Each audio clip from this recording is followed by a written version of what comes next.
welcome to the Radio Stories podcast, where we invite exciting and eccentric characters to come and talk about what they do, what their passions are, and then a bit of music and radio thrown into the mix as well. You literally just stepped off the plane this morning to be here. Literally, and as fresh as one can be, other than the sleep deprivation, because I only arrived at 2 a.m., came very early, but full of energy after a holiday.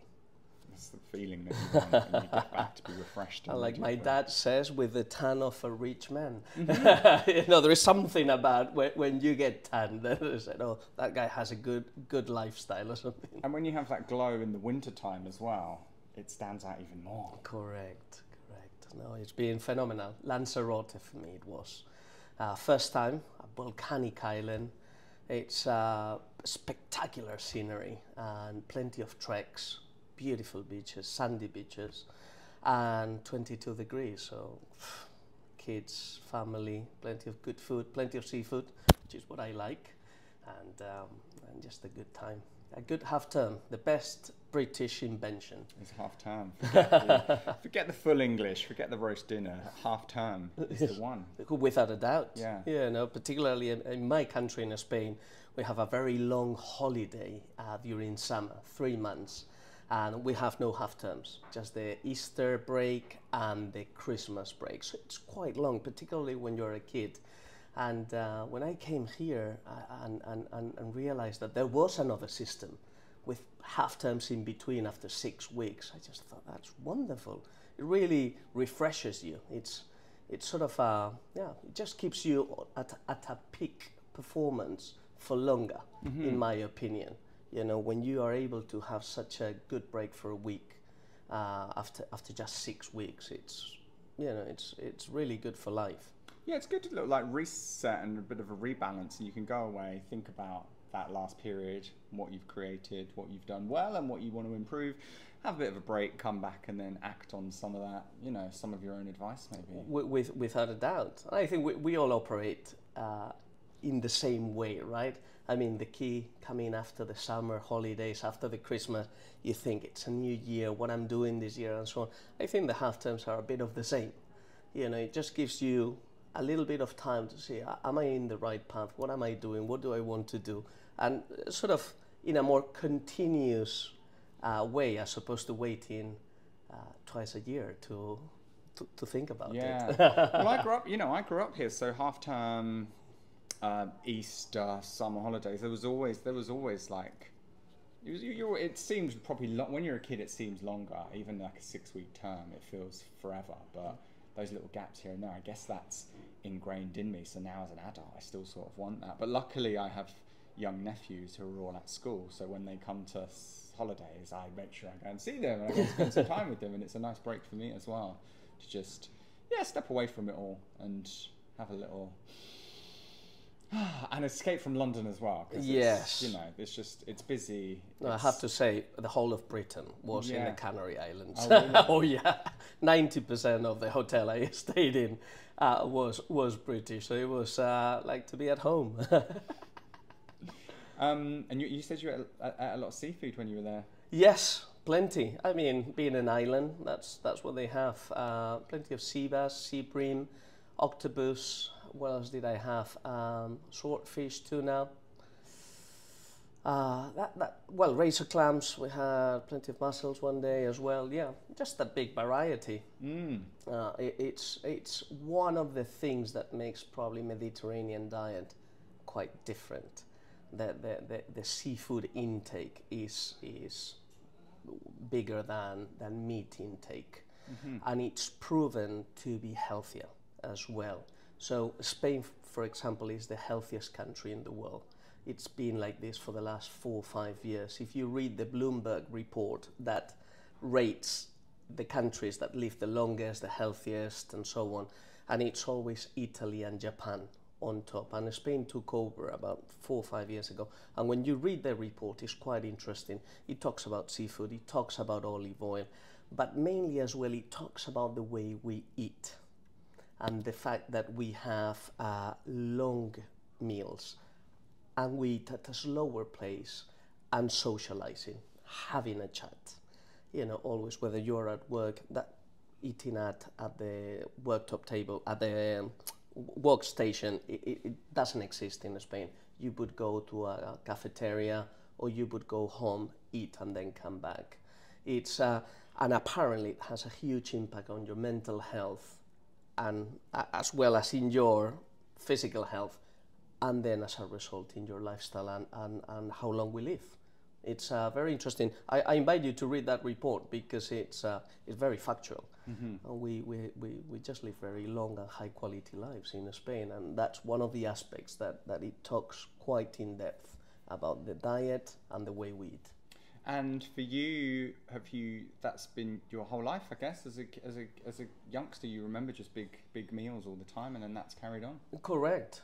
I mean, my passion for food started since I was very young, you know, eating, just seeing my mom cook, and I always loved that. But as well, I come from a family that we love gathering on Sundays. You know, you get together with your grandparents, your uncles, your aunts, your cousins, and each Sunday is in a different house. It's your uncle's house or our house and so on. And sort of more than being a celebration, but it feels like Sunday is coming. It's family day, but in a way that we all put an effort to make it very special. We bring food, and food is at the core of those gatherings, and that's probably as well what brought me into the world of restaurants. Always having had that myself, I always wanted it for the people who didn't have it, to create that. It was always a dream of mine to have a restaurant so that I could create those moments too, and that's how all it started. And I read that you were aged about 5 when you first started cooking. Yes, very, very young. In fact, the first memory of my life is my mom in the kitchen cooking a creme caramel. Baking it, I could still vividly remember the aroma of the caramel, and I was sitting on the floor. I have a very vivid image of that moment. And it was since then that I always wanted to help her out. Just whisk the eggs. Can I peel this? Can I peel the garlic cloves? Can I do? And little by little, just learn how to cook. And for me, I was always, you know, interested in football. Finish school, go to play football with my friends and have a good time, and then go home. That was my routine, and make dinner. And I just loved it. That was my Monday to Friday, every week. And so that's how I grew up. By age 8, I was the head chef in our home kitchen. And what would your friends think then? Your other 8-year-old football friends, when you were at home making dinner for everyone? They just they were very used to, particularly because I was the type of guy that would always bring cookies to class, and you know, if there was a particular theme twice a year, excuse me, where we would bring cakes or something special, I would put such an effort in bringing. Everybody knew that it was a passion of mine, and if you would ask me as a kid, I always wanted to be a chef. Never wanted to be a football player or an astronaut, always a chef. And do you remember the first dish maybe that you made solely by yourself? What that might have been? Oof, probably a French omelette. Just a simple French omelette. If we talk about cooked food, yeah, I remember my mom showing me how to be careful with the burner, and that the edge of the pan burns, and that you can burn your hand, and so on. And I was always very used to whisking the eggs for her, and she would cook it. So it probably was a French omelette, yeah. Yes, a very simple thing to do. I guess like once you've then got that first dish under your belt, or once you know how to make something, then it just, if you know you've got one thing nailed, you're ready to experiment and move on to slightly more. And that's a really interesting fact, because I do plenty of cookery courses, and in my home and in cookery schools and so on, and many of the people that joins, they've cooked very little, and a friend, a partner has made them that gift, a gift voucher to come to a cookery course. So it was not intentional to them, it was just kind of forced. But it's interesting how you know, invigorated. They come out of it thinking, because to me, all the skills that you learn on that few hours, whether it's, let's just say, Spanish cooking, which is what I do, they come back just thinking how they are going to use it in their daily cook, because ultimately techniques are all very similar. You know, you think, oh, now I know how to chop an onion properly. I know how to cook a fillet of sea bass properly. I know, you know, and they just go back home, and some of them that come back to a second course 6 months later, they told me it really transformed my entire cooking. So it was not just the 5 recipes we cooked together. It really gave them that emphasis to try new things and to apply what they've learned to what they were already cooking too and improve it. I suppose when you were young as well, cooking shows weren't really a thing. They're quite a sort of modern. They're modern enough. There's a lot of them these days. But when we were younger, that wasn't. You couldn't watch a chef in action. So, well, only one in my age, which was Carlos Arguiñano. You wouldn't know of him, but he's the Jamie Oliver of Spain, but he's probably about 75 now.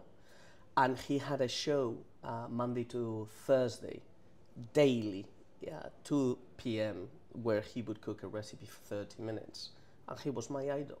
He was, I mean, to this day, I've learned so much of him, more than any other chef. And I've never met the guy, annoyingly, you know, but he really is my idol. And it's very interesting because obviously growing up, always wanted to be a chef.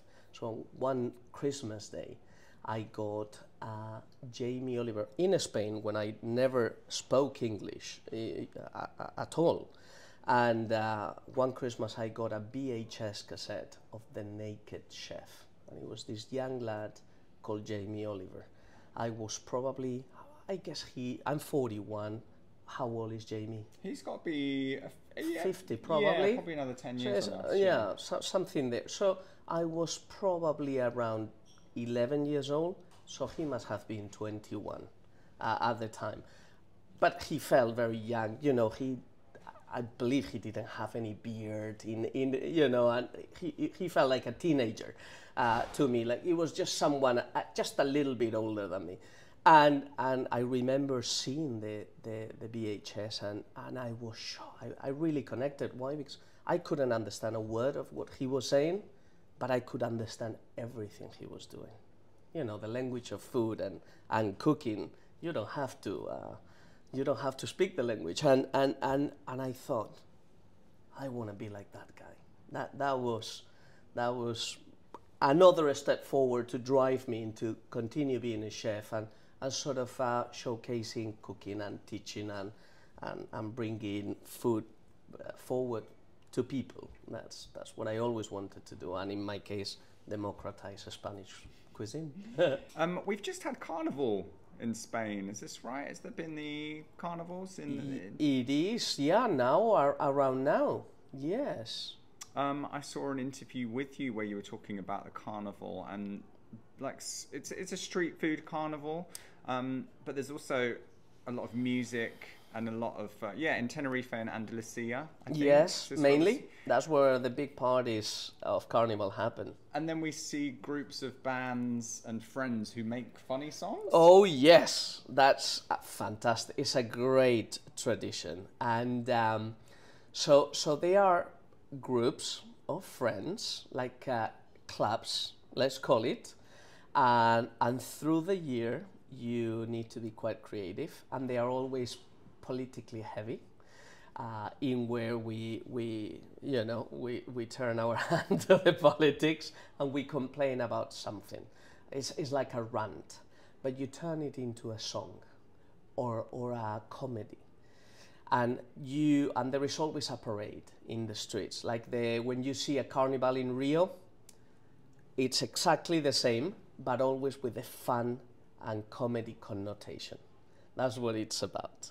So, for example, last year I remember one which was nothing to do with politics in this case, but it was really good fun, in where it was a group of 20 friends, just to put you into perspective, 20 friends, and they've built a plane in where the 20 feet, but obviously you're walking down the street.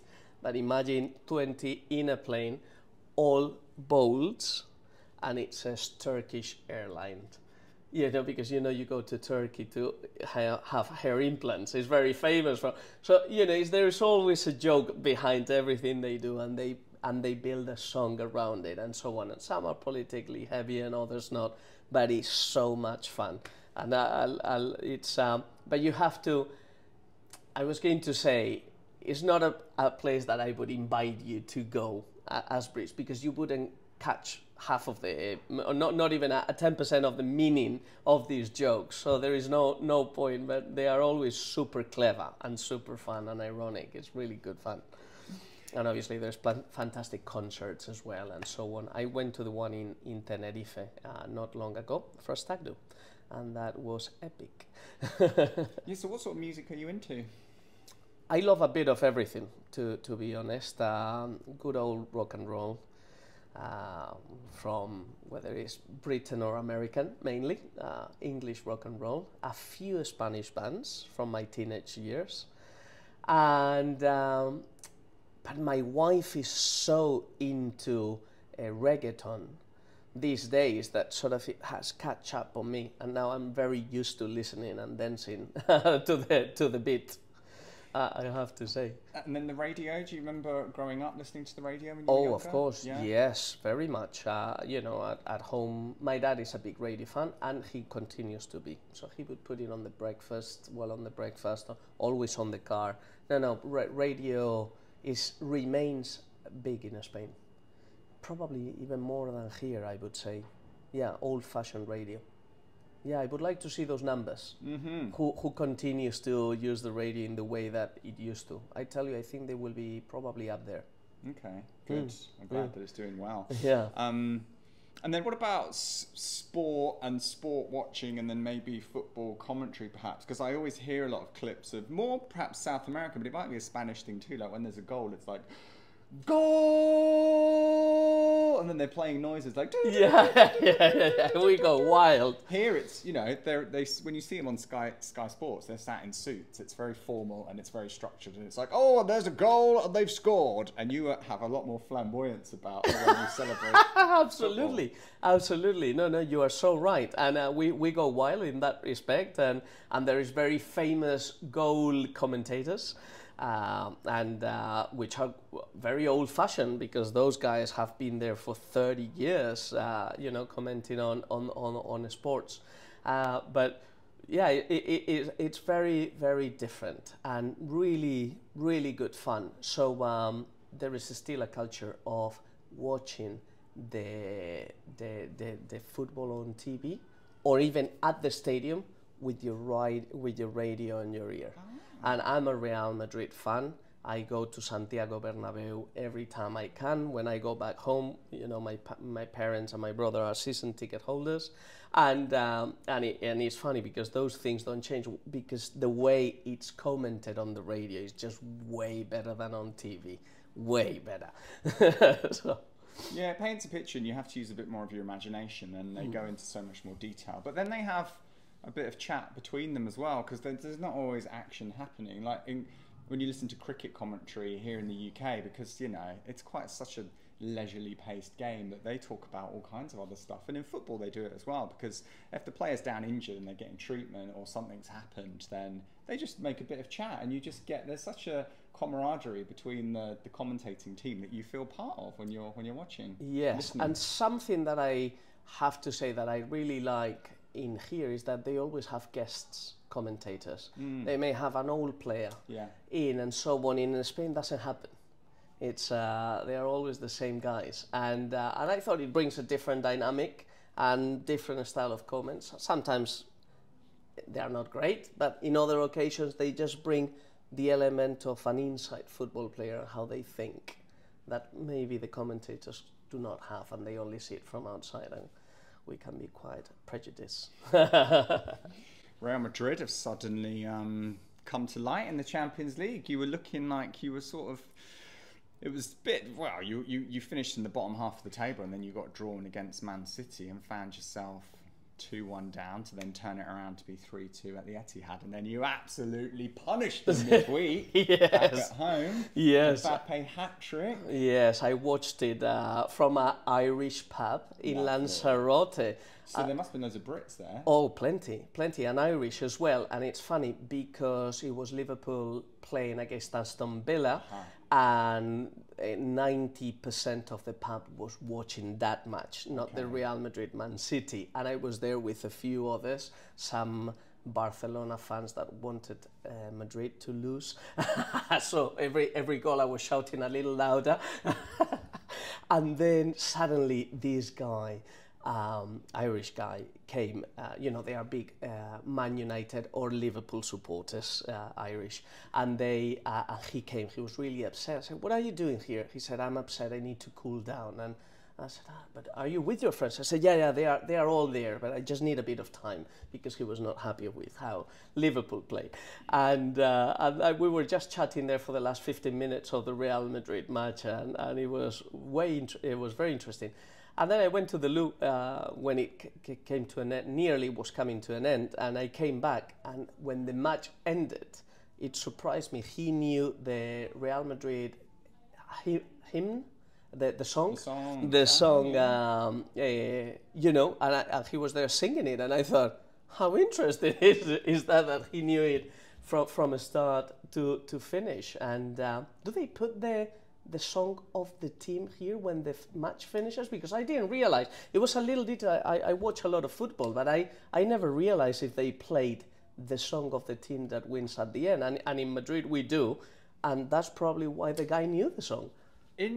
Traditionally, most teams will have a song, and they probably come out to a song, and there might be a half-time song. I know with Arsenal, they'll play something topical. So if Declan Rice scores, maybe they play Ice Ice Baby at the end of the match. But when we beat City the other week, there was all this talk about Erling Haaland telling us to be humble. So as soon as the full-time whistle goes, they played Kendrick Lamar's "Humble."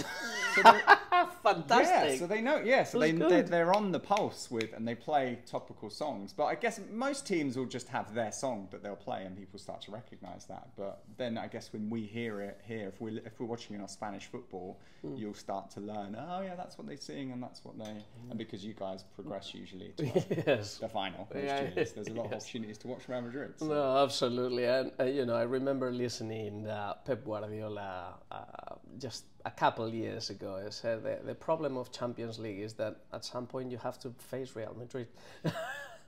And there you go, it happened again. And then when did you first start working with Jamon then?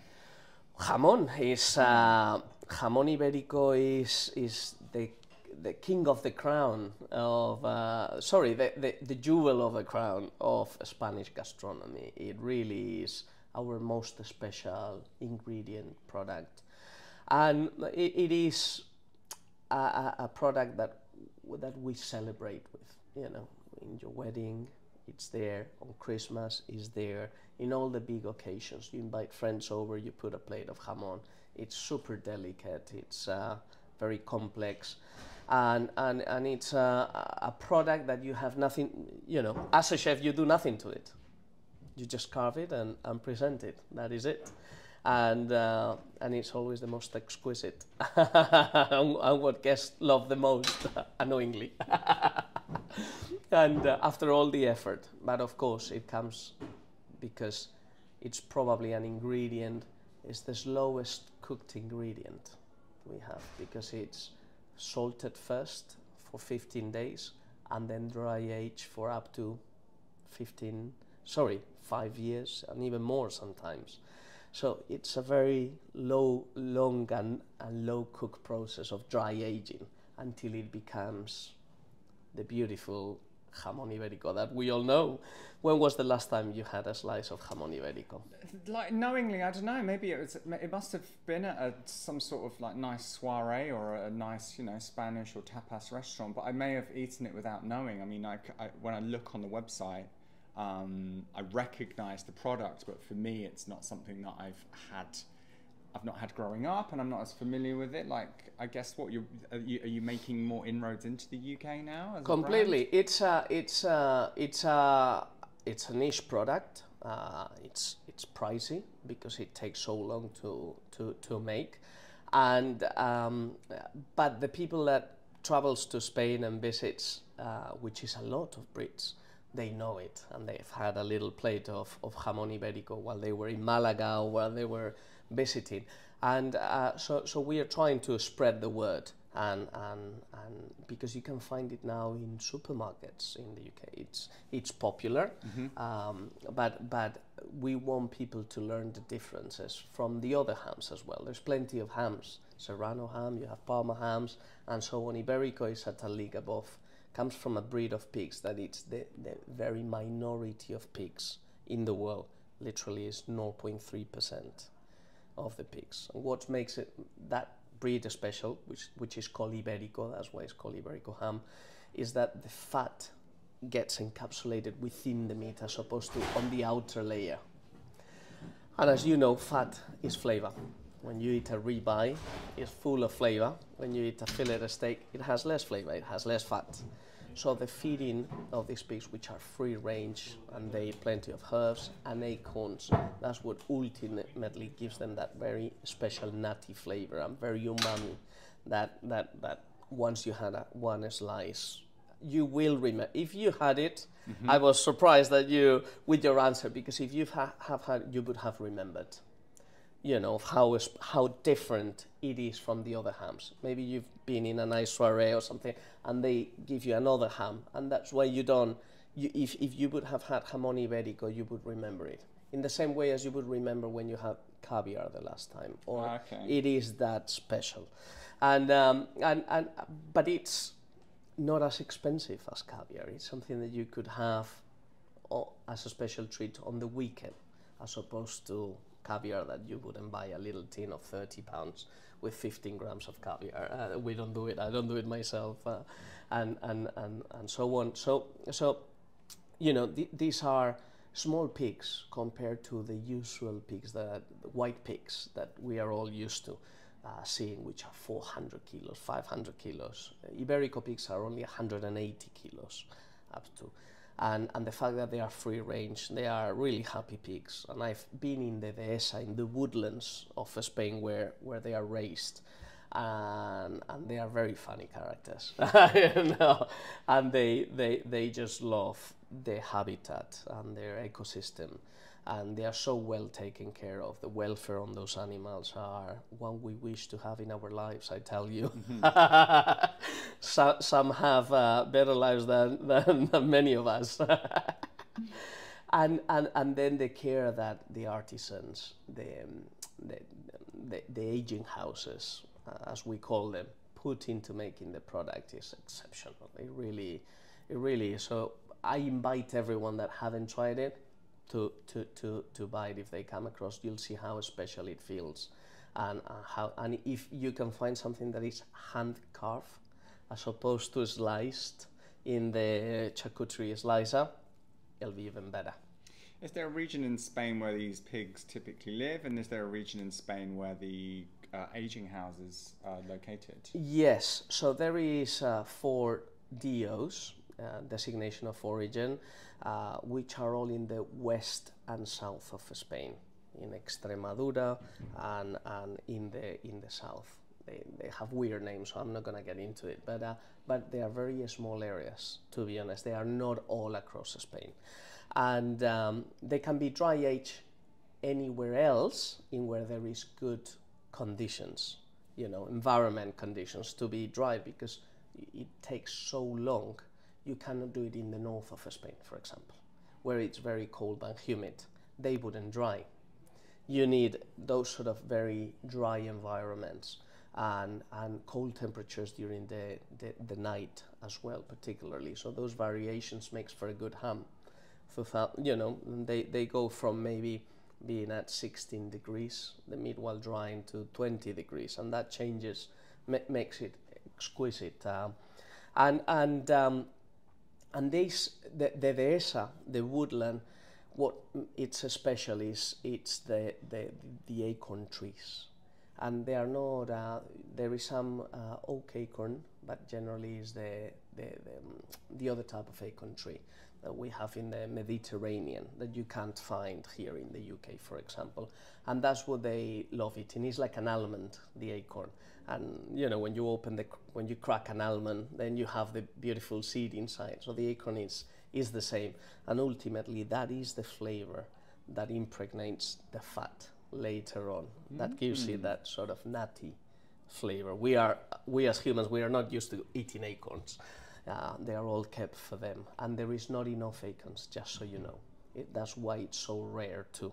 You cannot have these Iberico peaks everywhere, because there is no acorn trees everywhere. They are just in the dehesa woodlands of the south and west of Spain. Where can we buy some in the UK then? So you can find in any good deli, obviously online. There's plenty of fantastic online delis like mine at www.thespanishchef.com, and you get it delivered 48 hours later. And now in some good supermarkets, the upper range supermarkets, they will have fantastic Iberico ham in there. So next time that you're going to buy ham, please give it a try, and you'll see the difference. Let it, don't eat it straight out of the fridge. Let it get to room temperature. Open your package to make sure that it breathes 30 minutes in advance, and eat it just with a little bit of bread. And I tell you, you're up for a treat. It has so much umami. That's why we eat small portions as well. We'll eat 30 grams per person, not more than that. And so it remains a special treat too. Okay, sacred almost, yeah. And then fast forward a few years, because you've worked with Jamie Oliver. You appear on his YouTube page. Yes. You've done quite a few collaborations with him. Yes, I mean on the YouTube videos are amazing. I mean, they are the most watched Spanish recipes on YouTube. Period. Obviously, it's the power of Jamie. And but yeah, we have gazpacho, paellas, Spanish omelette, some of the classics, even some drinks in there as well.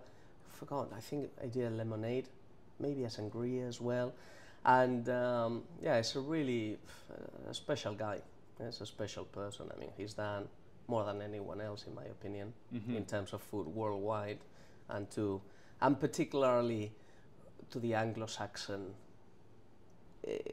countries where food has, how to put it in a nice way, in where my generation, the previous generations, for them it was very common to find food in a packaged box that you would reheat in a microwave or in the oven and eat it for dinner. He's done more than anyone for people to stop doing that and just start cooking fresh and discover, recipes and how to do it in a very accessible way and so on. I was very upset when, you remember Paella Gate? Yes. When the Spanish news and he got a bit of a backlash when he did his own version of paella, as he does with everything, using chorizo. And I said, and people felt betrayed and so on in Spain. And I thought it was all obviously the fun of social media, but annoying in a way, because you cannot expect of any chef to be the best at every single cuisine in the world, because Jamie touches absolutely everything in food. He does Thai, Chinese, Indian, Spanish, whatever. Just food is food, and he does it in his own way. And his mission has always been to make it affordable, to make it easy, to communicate it in a way that engages. To make sure that it's healthy, and that it's food that has an impact. That is his mission in life. It's not to make the very best paella in the world or anything like this. To make a very good paella that ticks all of these other boxes. And so yeah, people can be a bit cruel sometimes with those type of things. And then, so you learned cooking dead early. You've got your omelette under your belt. What age were you when you first went to maybe work in a restaurant or had a role within hospitality? So I started working at the weekend. Well, I started at home selling cakes. If we go back and when I was 8, 9 years old, I started making cakes. I was telling you about the long summers in Spain. You know, we had holidays of 3 months. So you had to fill your time. You would do your football camp, you would do your holidays with your parents, you would go on holidays with your cousins and uncles and so on, but as well you needed to do other things. And my game was to go to the supermarket, buy ingredients, cook a recipe, and sell it in the back garden of my parents. That's what I loved doing. And that was my very first business, okay? And if I didn't sell all my portions of cake, I would knock on doors and said, I have 2 left. Everybody knew me in the neighborhood. Imagine a kid coming to your door and trying to sell you a slice of lemon pie or something. And then, but I started, I knew I wanted to work professionally. I didn't want to do catering college or hospitality management or anything like that. I felt very passionate about learning the craft, working in a real kitchen. So other than working in some caterings, weddings where they needed extra staff and things like that, during my first teenage years of, during the summer in those teenage years, then I started as a kitchen porter in an American restaurant called Chicago Downtown Pizza. And I was there just cleaning. And, he hired me to be a chef. But he told me, you have to learn how to clean properly. It's a really important part of the kitchen and the routine of a hospitality business and so on. And, I was there just cleaning non-stop. And after a month, I came to the head chef and said, hey, you hired me to cook and I haven't stopped cleaning. And he said, no, I told you, once you finish cleaning, you can cook.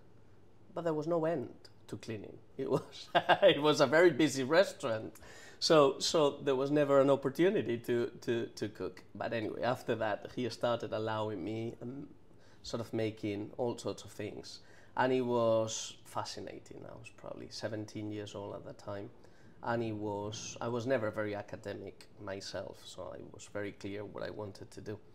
And it was so interesting, just everything, the different sections, the dynamics of the kitchen, the stress, of delivering a service, which is very different than prepping food at home or anything like that. So I was hooked from the beginning. I knew that was my future. And there I was, a young lad working really, really hard. Do you think that month of endless cleaning and scrubbing and almost endless, repetitive, dirty work, Completely. That teaches you respect for the hierarchy of the restaurant and completely, and to the hierarchy of the people who is on the bottom cleaning as well, which is the base, because if things are not cleaned properly or the washing up area collapses, then the plates are not refilling the stations in the kitchen. And it's a really important place in a kitchen that many people disrespect. And because I learned it from being there, to me, in every kitchen and in every team that I've built, the KP, kitchen porter, has always been super respected, and being a fundamental part of the team. And they generally become fantastic chefs afterwards. So when you involve them in that way, they just want to learn and you share with them and care for them, then they go on and do great things for you too. And so then you're working in this Chicago pizza restaurant and you get to experiment then with just more cooking and more styles? Well, you can't experiment in restaurants. You do what the head chef says. So these are new recipes that you've not completely. And in fact, the interesting part of this restaurant, that it may sound, wow, Chicago Downtown Pizza, thinking, what crap of a restaurant was that? They used to even bake the burger buns. We used to make them from scratch. Everything was done from scratch, which was super interesting, and all the desserts. So in Spain, we don't have that great dessert culture. Americans breeds are way better. You know, we don't have anything as good as a sticky toffee pudding or a good lemon pie, or you know, and this restaurant was fantastic. So that opened my eyes too, of serving great desserts that was very difficult to find in Spanish restaurants as well. But yeah, it was when you are so young, everything is a journey of discovery, and that is the beauty. And in fact, you know, I remember these words from my dad when I used to come back home and complain about the cleaning. You know, I said, God, the guy's not giving me an opportunity. I'm just there. I'm exhausted of washing up hundreds of dishes every single day and so on. And my dad used to tell me, Omar, just be patient. You learn from everything. Everything will give you something in life. And you know, and you very much touched upon it. You know, it's you think there is nothing to cleaning, but there is a lot. There is a lot behind it, and so I took it a step at a time. And I tell you, that restaurant that was not revolutionary in any way. I went on to work in some of the best restaurants in the world, but I tell you, what I learned there probably was where I learned the most. Yeah, you're because grounding. it was the very first. Everything was new. Mm-hmm. Yeah, working for someone else, getting to cook for someone else that's outside of your family, outside of the doors that you were knocking on. You were there. You were in the industry. Yeah, you mentioned then some of the best restaurants. You went and landed a job at El Bulli very early in your career. Yeah, well, it wasn't at El Bulli. It was to work for Ferran Adrià, the chef and owner of El Bulli. Who had, well, we are in a hotel. He had a partnership with NH Hotels. It's a big chain of Spanish hotels. And it was quite revolutionary at the time, because this, we are talking, I came 20 years ago. This was 23 years ago. He made a partnership with the hotels to create fantastic restaurants in the ground floor of their hotels, where restaurants in hotels 23 years ago were really poor, as you can imagine, and I was very lucky to be part of the initial team where we set it up, the very first restaurant, the second, and the third. I left after the third, and I came to England, but I learned so much during that time, because numerous things. They were super nice. I mean, when I came here, and we can talk about it later, I worked for Gordon Ramsay, I was really shocked about the treatment and how just a very different hospitality, you know, in terms of the working space. But in there, it was all like a family, helping each other, and just the treatment generally was phenomenal. Super well organized. You know, I learned about organization as much as I did of cooking. It was, you know, management at another level, and leadership at another level. That really, that's something that has stayed with me. That's how you do it. Mm-hmm. Well, you don't become the best restaurant in the world for 6 years running if those things are not there, like the leadership and the management and the creativity and the input that they had in things that most restaurants, we just don't think about it. You know, those guys were at the peak of their performance at a moment in time, and probably they've taught so much to the ones that came after. These development kitchens, having, you know, innovation as sort of teams, and that didn't exist before Ferran Adrià. It just didn't. He was the one that was there to make something different and to make a difference. And he just didn't care about the money. He didn't care about anything else. He just wanted to be groundbreaker, to just cook things that have never been cooked before, to think outside the box, you know, and have creativity as the flag of the restaurant. And so it was very, very interesting to be able to be shoulder to shoulder with people who believe in that and were part of mainly his core team, you know, because ultimately, you know, he had his brother Albert, who is the one I had most relationship with, and the management team, the executive chef, head chef of El Bulli, and so on. Those were the guys that I really had more connection with, you know, Ferran was God. So he was somewhere there. And then as a young chef being in that environment, did they welcome you in? Did they make you feel part of it? Did they make you feel empowered that, hey, you know, we're going to teach you stuff here and you can probably take this with you in your next Completely. role? That's how it was. That's how it was. From the outset, I just had no complaint. I can't recall a bad time of 3 years. That's quite something. You think, oh gosh, and I must have messed up millions of times, you know, but I don't recall them being extremely angry at me or anything like that. And I was from 18 to 21. So I was very young in my career, but I was very good. I was a very good young chef because of all my experience at home. So it's not like somebody that decides to cook and gets there. No, I was just cooking for 10 years. At the age of 18, I had 10 years of using the knife, cooking pans, messing up at home. You know, I've burnt everything that I needed to burn before going professionally. I had an experience at home that is hilarious. My dad always tells it that you know what, we use a lot of pressure cooker cooking at home in Spain, and because of our long stews, oxtail, the pulses, you know, we have a lot of dishes that take time. So we use it as part of our daily routine, the pressure cooker. And I made some lentils, and I completely forgot that I was cooking them. And lentils will take 10 minutes in the pressure cooker. That's all. Anyway, I left them there. I went upstairs of the home. I was with the computer doing something. Came back 2 hours later.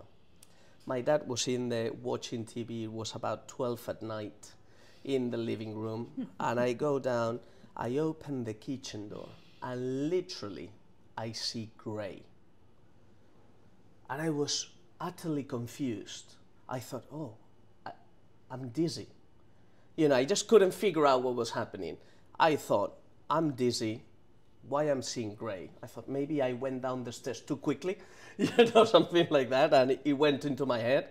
And suddenly I moved a step forward, and I saw a blue flame of the gas burner.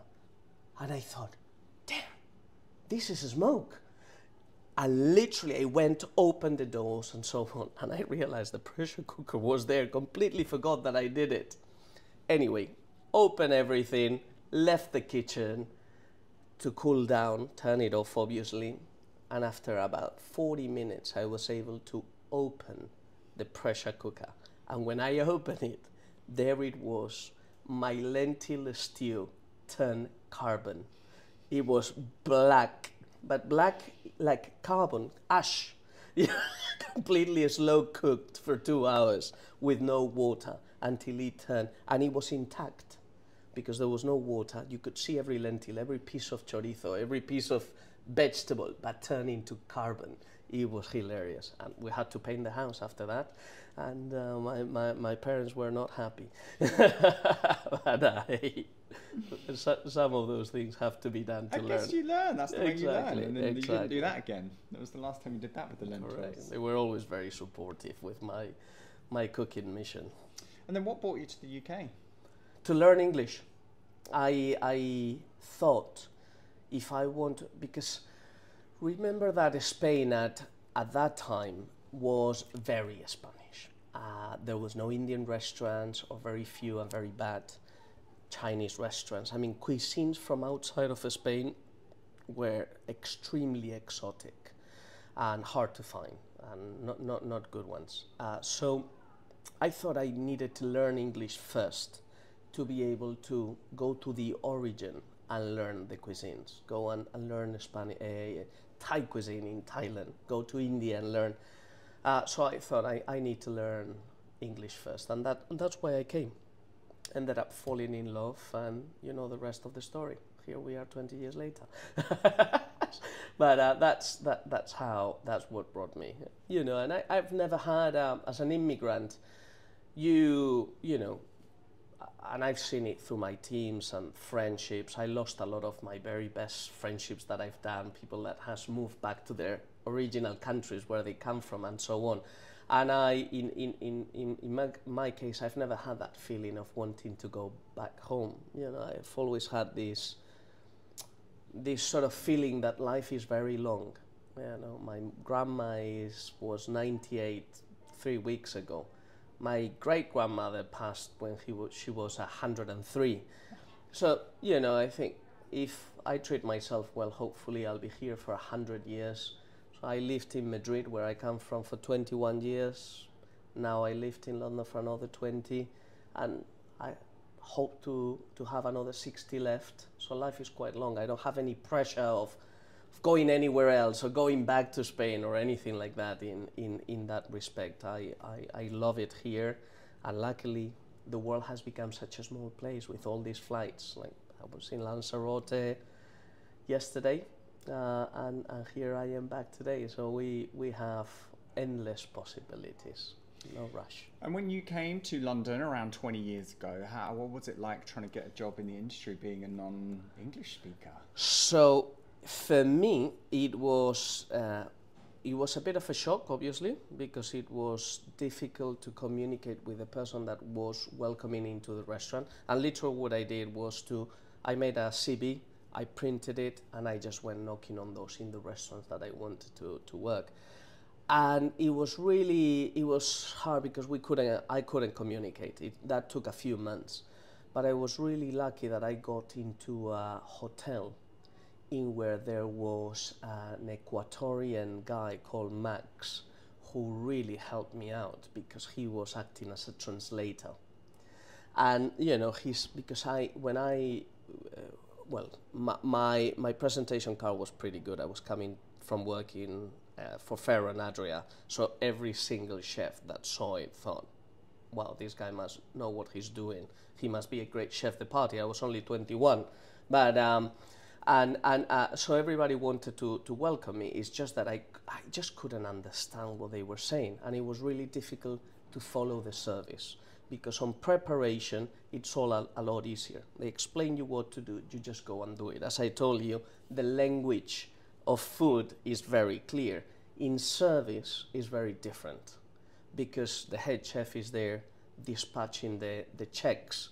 You know, one Cebas, one blah, blah, and it's really hard to understand it sometimes when you don't speak the language. And I remember the very first service that I did, I was on the garnishes section, and I only had 5 garnishes, and it was a pomme lyonnaise, mashed potato, cream spinach, garlic mushrooms, and something else, and I couldn't understand which of the 5 he was telling me. So it was really difficult, so much so that they took me out of the restaurant in the hotel, and they put me into banqueting. They told me, okay, you need a few months until you are able to work in a restaurant, because for that very reason, for the language. You know, doing banqueting is very easy. They show you how to make the starter. At 11:30 you have to have 200 of those. Are we clear? Yes, thank you. Then, and that's what you do. You spend your hours just preparing, you know, deboning that chicken to make sure that you have 200 pieces for it. And in service, that's what you do with a brigade of people that you're part of. And that's the good thing of that sort of catering or banqueting, that it's 5-6 people working on the same thing. It's not just you messing it up. Somebody will tell you, no, that's not how it, that this is how I want you to do it. You just focus on that. And that's very helpful at the beginning, as you can imagine, because the last thing you want is to mess anything up or make your life a lot easier, a lot harder. So it helps. And it took me 3-4 months until I had enough communications skills to be able to do those for 5 garnishes, which is where I went back to. And I remember that, the head chef was very happy at the time because I could, and so on. And I taught them a few techniques that I learned with Fer and Adria that they were very, very interested in, how to use the foam makers, how to use the, well, ingredients that you couldn't even find at the time, you know, to make the spherifications and the caviars, you know, the flavored caviars.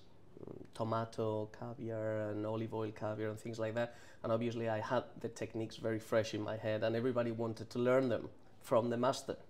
So yeah, they treated me very well when I came. Yeah, so I guess they were patient with you because they knew you had a track. You already had a bit of a track record based on who you'd been working with and what you'd been doing. So your peers wanted you to succeed as well. Yes. They knew, oh, this guy knows, he knows his stuff. We just need to encourage him, support him, nurture him through this, and then he can be helping us with the foam and the caviar. Completely. And there was very few, because still hospitality is not an industry that people is very passionate about in this country. So most of the chefs that I've worked with were from Europe, in most cases, from France, plenty of Spain, Italy, and we come from catering college or just being very passionate about food and really wanted to be a chef and working in the industry.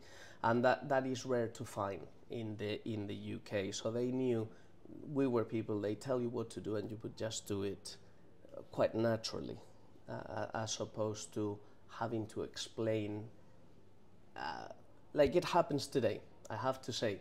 I do a lot of catering. I have a catering business myself, in the Spanish chef, and it's really hard to find young talent, and there is nearly not such a thing as young talent. There is young guys that want to learn how to cook, and they are at catering college and so on, but it takes a lot of explaining, a lot. It never used to be like that. I think the generations have changed a lot and I guess this must be something common in other industries too, but the one I know, hospitality, you need larger brigades to do the same job that it was done with half the brigade back in the day. That's probably a good way of putting it. And then so you were working you moved on from being in the kitchen briefly to then doing banqueting, and then you get back into the kitchen again, and then you're back on service again? Correct. And so I went to work for Marco Pierre White, and I chopped my finger off, the worst cut of my life, with a mandolin. Yeah, and it felt like a sign. I thought, oh, this is not my place. I had to. It's the only time I had to take 2 weeks off because it was so heavily infected and it needed to heal. It took forever, unfortunately. It took months and months to recover. But anyway, I had to take 15 days off, which was new to me. So I was there for very little, and then I went to work for Gordon Ramsay, for Jason Atherton at Mace restaurant, and that was super interesting because they were doing tapas, small plates in their own way, and in a very fine dining way, which was really, really interesting, I have to say. And I was exposed to products that we didn't have in Spain, for example, because in that respect, what I was telling you of Spain was very Spanish. Britain was very exotic already. There was plenty of Indian cuisine, Thai cuisine. It was very evolved in that respect. Ingredients were flooding from all around the world. And to give you an example, a pineapple in Spain 20 years ago would cost €8, while in here it cost £1. You can buy an apple for £1 or £2 in the supermarket today. In Spain, it's very expensive. Why? Because it's still, we don't import as much as you guys do in here, because you just have direct contact with all of these countries, because there is a lot of immigration from all around the world, while in Spain we didn't at the time. So it was fascinating in terms of produce. I learned so much about different produce in this country in the last 20 years that even still today you couldn't find in Spain. So that was very interesting. I'm sorry, I lost the plot. What was the original question? Well, one of the points on from that is then Gordon Ramsay names you the Antonio Banderas of cooking. Yes, yes, which has become a bit of a nickname for me. A good one, a good one. But yeah, he loved when I was in the kitchen and we had fun, and he was always very complimentary to me. You know, I never saw the ugly face of Gordon Ramsay. Do you think that is for the telly though, like, because he go, you know, on his show he goes into restaurants that are failing and they're not really being run too well. So is he putting on a character, or and you were A little bit, but no, I tell you, he is fierce. That's the real Oh, him. he's a perfectionist. Okay. Yeah, so when, you know, being a perfectionist as a team is really difficult because not everybody has your standards, not everybody has your vision, nobody has your stamina, your, you know, your willingness to be the very best in the world, and that is Gordon Ramsay. You know, he's, and obviously, if you are not in his league, then you get a bollocking. Yeah. And but luckily, we always got along well, and even when we went to the what was it called? When I went to work in a restaurant called El Pirata de Tapas, where I started sort of building a bit of my profile as a Spanish chef, and there was this competition called UK's Best Restaurant, Gordon Ramsay's UK Best Restaurant, and we participated and we got into the finals. We lost, unfortunately, but he got into my kitchen with my team and so on, and he was super. He was there for what you say, to be difficult, to bring a spotlight to anything that is done wrong, and he didn't do any of that at all in my kitchen, because everything was very well thought through. I had a great brigade, and the food was wonderful and fresh, and he was very complimentary throughout as well, and that's when he named me. He said, too good looking to be a chef. He said, he's the Antonio Banderas of cooking.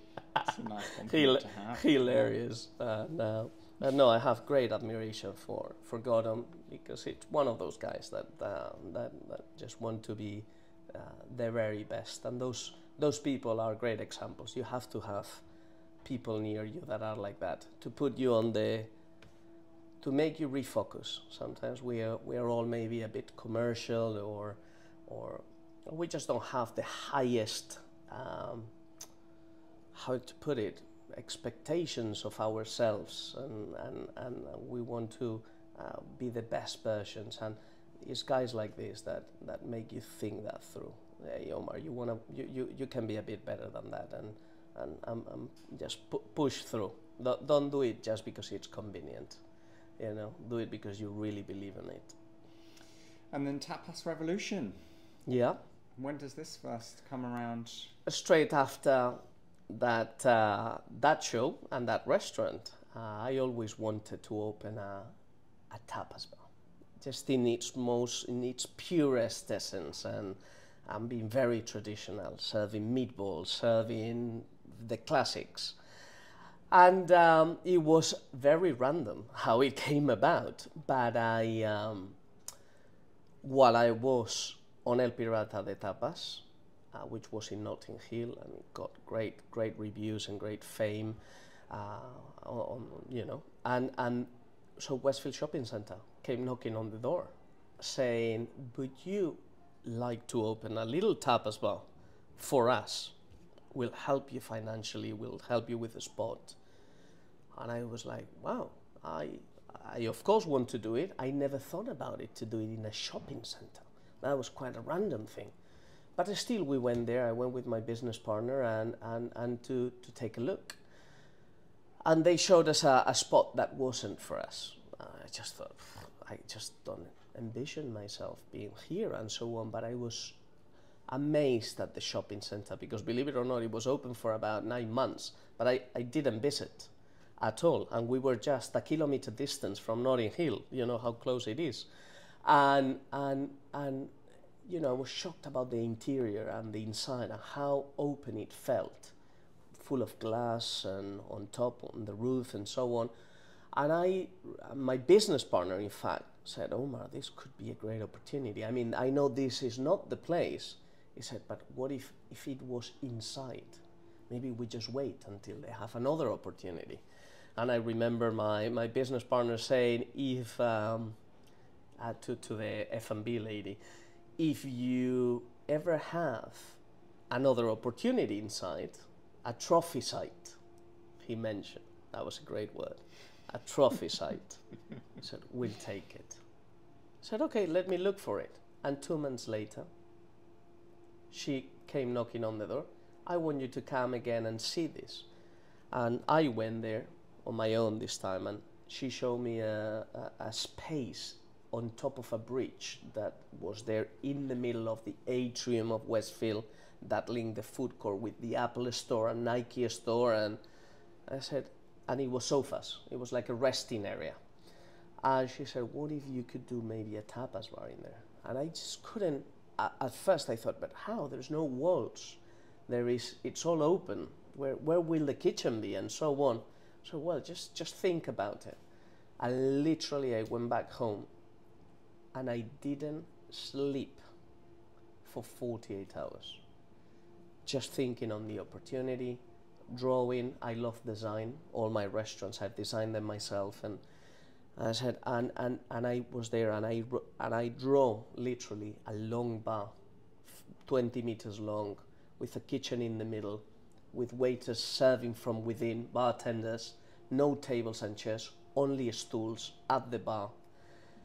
And literally, I sent it to my business partner, and he thought, Omar, that is a masterpiece. Show it to them. I went to Westfield, and I said, look, this is what I came up with. What do you think? And they said, we want it. And that's how it happened. They helped us financially to put it there, and that was the first of 13. Yeah, in the most random place, but luckily we got incredible reviews in the Guardian, the Mail on Sunday, and all the big printed media, which was super influential at the time, saying of all places, you know, you wouldn't believe there is a very good tapas bar sitting in the middle of Westfield Shopping Centre, and we got great reviews, and that made it a fantastic success, and sort of the base and the foundation for what it became later. Mm-hmm. Cookbooks, multiple restaurants, one here in Shoreditch. You had one in Bethnal Green for quite a while as well. Yes, really tough one. That was the first restaurant that I closed, unfortunately, and one that was just beautiful, and I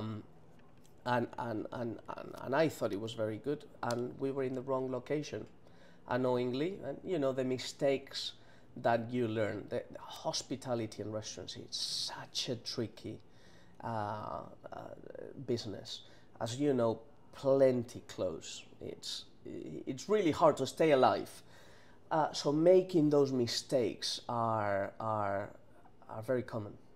The wrong location, you think is the right location, but it's not, for whatever the reason. In our case, we were just by Shoreditch Overground station, but everybody turns left and goes back towards Liverpool Street and Hoxton, as opposed to where we were, which were 100 meters the other side. And so yeah, plenty of these little mistakes over time that it takes a long time to learn, you know, and nearly after so many years, so many experiences, so many restaurants open, there is such a good luck or bad luck factor in our industries. It's incredible. It really is difficult, and even the guys with the most experience, look at Gordon Ramsay. You know, he has 80 restaurants today. I tell you, he could go bust tomorrow or close 20 restaurants. You think, how is it? It's just really hard to get it right. Everything right, the food, the service, the experience, the location, price point, and there is so much to it. And it changes a lot, and there is new things coming up, and suddenly yours is very good, but how many of these very good restaurants last? Very few, you know, and I think and sometimes they are not from the best restaurateurs as well. It's not that the very best people win. Mm-hmm.